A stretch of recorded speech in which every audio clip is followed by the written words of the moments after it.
با مقصد عملی سازی 20 ساله آموزش و رشد فن‌های طبیعت‌شناسی دقیق و ریاضی در ساحه علم و معارف برای سال‌های 2020-2040 و جهت رشد تفکر تکنیکی و سه نمودن جهانبینی علمی، دسترسی نمودن به تکنیک و تکنولوژیا، توسعه اختراع‌کاری و نوآوری، اینچنین دریافت استعدادهای نو در این سمت همه ساله آزمون جمهوریوی علم فروغ معرفت برگزار می‌گردد. سال جاری در آزمون 2 نفر عالم جوان دانشکده کوهی متالورژی تاجیکستان رحیموف حیاتقل و قادروف عبدالرشید در نامیناسیون اختراع‌کاری و نوآوری در دور جمهوریوی اشتراک نموده غالب آمدند که آنها را در دانشکده تنتنوار استقبال نمودند. رکتور دانشکده بختیار محمدعلی عاید به سهم عالمان جوان در استحصال متال‌های با اصول‌های معاصر غنی‌گردانی که امروز برای رشد صنعت کنونی مملکت ضرور است حرف زد. عالمان جوان با اصول‌های معاصر غنی‌گردانی روند استحصال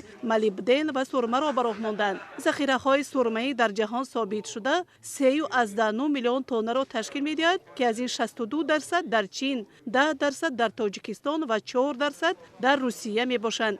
در کار تحقیقاتی عالمان جوان برای استحصال سرمه و ملیبدن ریاگنت‌های داخلی استفاده گردیده است که ارزش استحصال متال را به کلی کم می‌کند. برتریت علاهیده از آن است که در حرارت 1100-1200 گرادوس سلسیوس سولفید سرمه به اکسید سرمه مبدل می‌گردد، اما گداخته چسبناک می‌شود و بخارشوی اکسید سرمه کم می‌گردد. جداشوی آن دشوار می‌گردد. برتری تکنولوژی پیشنهاد شونده در آن ظاهر می‌یابد که در حرارت 450 گرادوس سلسیوس کنسنترات پوره از شکل سولفیدی آزاد می شود. در سمت کار تحقیقاتی 5 نخست پتنت اختراعات در جمهوری تاجیکستان و فدراسیون روسیه به دست آورده شدند. برای غالبان دیپلم درجه 2 و 3 با جایزه مالیوی تقدیم کرده شد. از جانب راهبریت دانشکده غالبان آزمون جمهوریوی این فروغ معرفت نیز با تحفه و افتخارنامه ها تقدیرانیده شدند.